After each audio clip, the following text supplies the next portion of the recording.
Hey guys, welcome back to another episode of EdgeMasterGaming, where today I'm covering the latest community maps that were released for those who remain on December 21st of last year. It's been quite some time since I had covered any of those who remain content, and now that I'm back, I realize that I've lost most of my skills. I definitely needed some time to get back into the swing of things just to be even able to help out my team.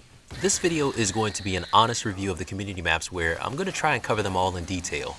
I will also provide any helpful tips that will allow you to be successful in each of these maps, and let me just say, some of them are game breaking, to the point that you can gain many levels and make a lot of money. Now with that being said, if you're new to my channel, I just want to say welcome, and if you happen to like this video, don't forget to give it a thumbs up and please consider subscribing. There are links in the description box for my Twitch, Twitter, and Discord, so definitely check those out as well. Alright guys, let's get started. Now the first map that I'm going to cover is the new endless map called Dealership. This is Rushmore Motors. It looks like it could have been modeled after a Lexus or Toyota dealership, honestly. Either way, from the front of the dealership, you have access points for the infected here and here by the service department. By the way, this door has glass that needs to remain unshattered to prevent the infected from coming in. So whatever you do, please do not shatter this glass. I'll cover a little more on this when we go inside the dealership. If you continue to move around the side, you'll notice that there are metal fences here, similar to the market map. When the generator gets low on power, these will open, allowing the infected to come pouring in at a higher rate. Moving along to the backside, there is this one entrance here to the dealership. This is the service area, which actually leads directly to the generator. And finally, on the last side of the dealership, the infected is allowed to enter through this area here and these two metal fences should the generator become severely damaged. Heading inside, we have the main area or showroom. Any of the infected that enter through the front or sides of the dealership all find their way to this choke point that leads to the generator. Well, that is with one exception. The side door that I mentioned previously, you remember the one that I mentioned not to shatter the glass on, right? The infected that enter here actually can go through not only the front, but this side entrance as well.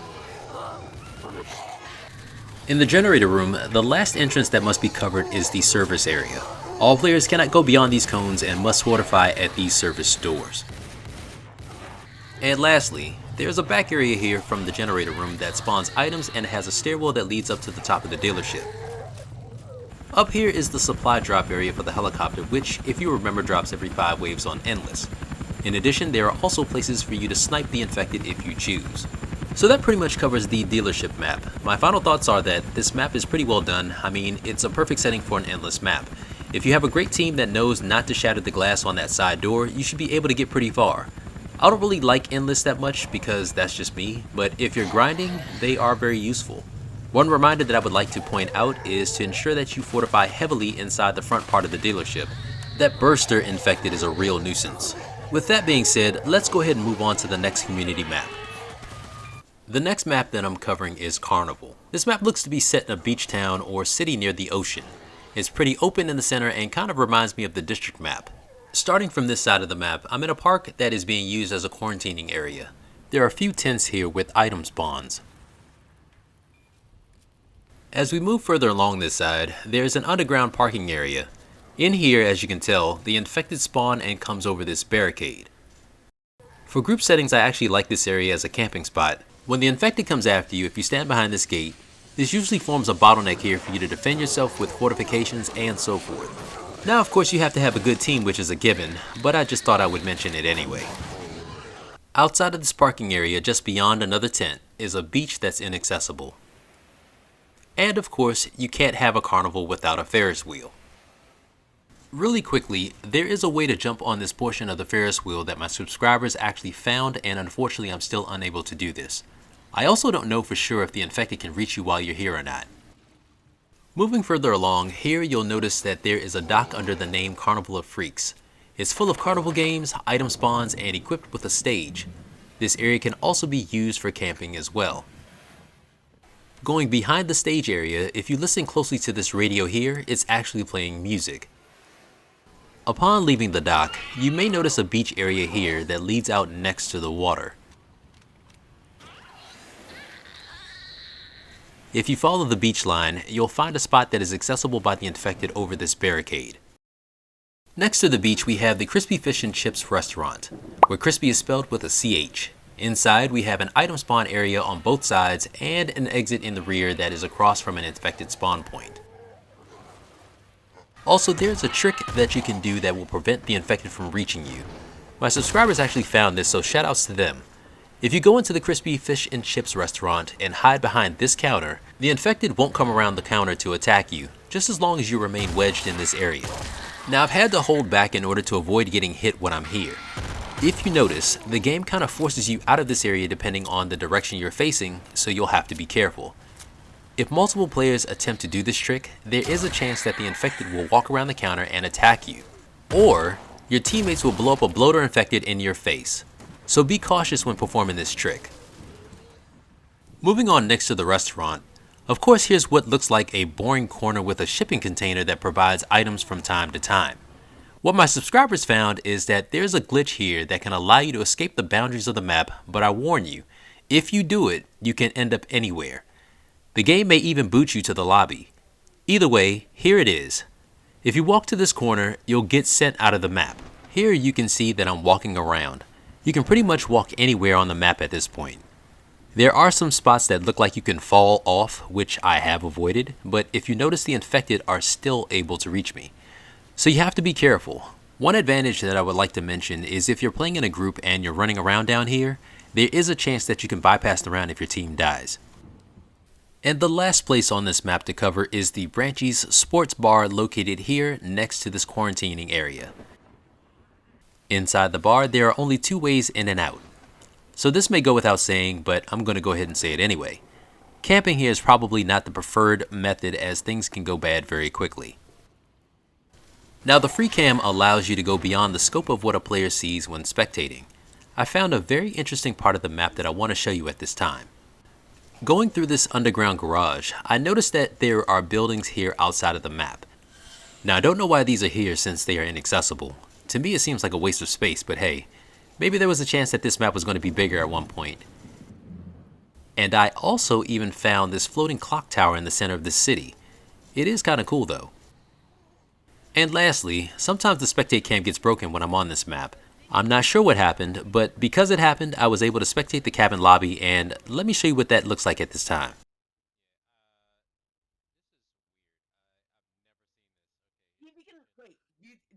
Imagine like you and somehow free look the. Actually, no, that's impossible. You can't free look the. Isn't that interesting? There's a dead body in here with a bat stuck in his head. Overall, I really like the Carnival map, probably the most out of all the ones that were released. Aside from the game-breaking glitch, I had some really fun games with my subs playing it, as you can see here. I got one jug, but I'm like getting. Oh, they're speaking of jug, they're coming right for us. They're right here. Oh god. I need to find a mask quick and get to the spot.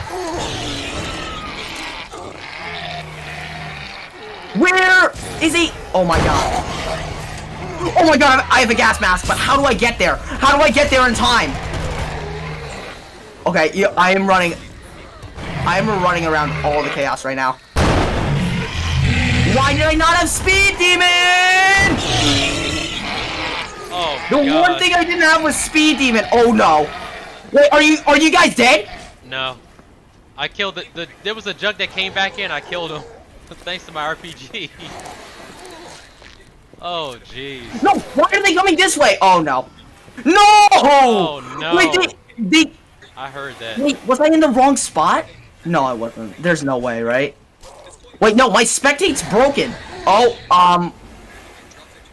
yeah, oh, yeah, I broke. Okay, I got into the... Yeah, the spectate's broken. Gosh.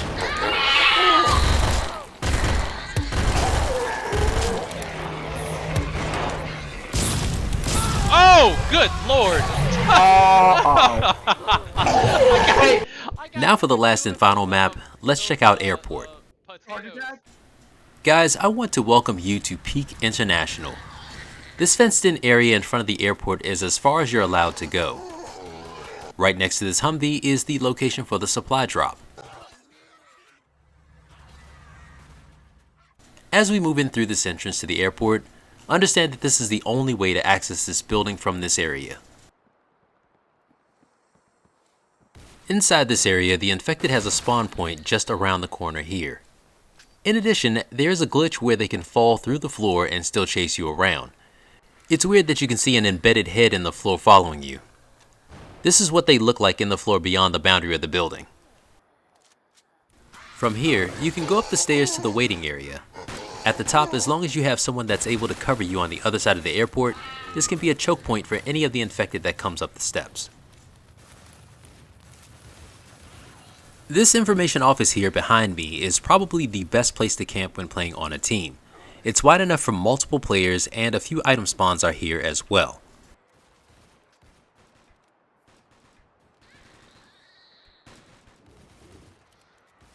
Moving across to this kitchen area, it has a few item spawns as well.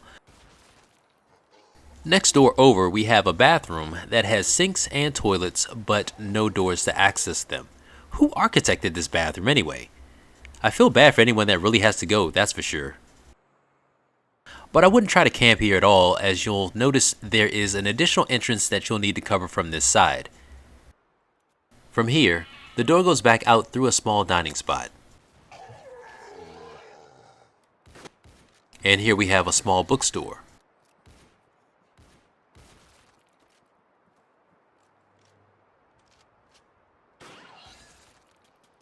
Across from there, I think these are supposed to be like a convenience stand or something like that. So while we're here, there's a glitch that I found on this map that may have already been discovered since I'm reviewing these maps pretty late. But on the off chance that you may not know, what I found is probably the most OP glitch because of its earning potential.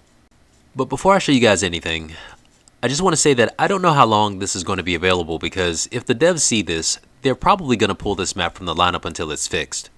So the glitch in question has to do with this matrix counter. I call it the matrix counter because of the red and blue side, but either way, when you're playing solo and you step behind this counter, the AI pathing can't track you. And I'll quickly demonstrate it in a solo game here.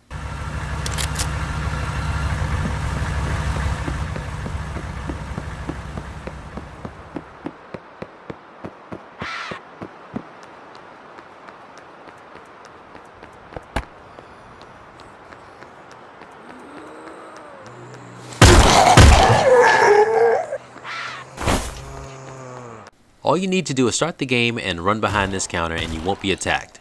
You'll just sit here until the wave is over and reap the benefits. Now I know what you guys are thinking, just do classic or hardcore and you should be able to get all the experience in cash, right? Well, you can, but there are two problems. The first is the spawn points. The spawn positions inside the building at the beginning of each wave are great. The likelihood that you can make it behind the matrix counter is almost guaranteed. However, if you spawn outside in front of the airport, at higher waves on those modes, you'll run into the Juggernaut infected. So you'll need to at least have an RPG to stop him before he gets to you. Which leads me to my next point. You're going to need Speed Demon, Juggernaut Armor, and Bruiser to negate the effects. Or you'll end up like me.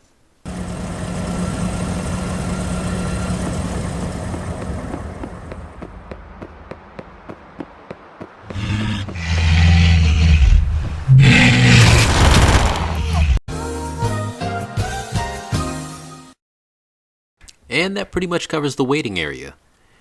This area at the top of the steps is a good place to cover and prevent any of the affected from accessing the waiting area.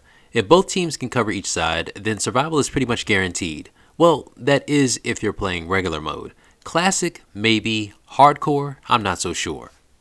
But at any rate, moving down the steps, we're in the airline check-in area. Right here we have the one accessible bathroom in the entire airport. And we have the area for the check-in counter, which is open on both ends.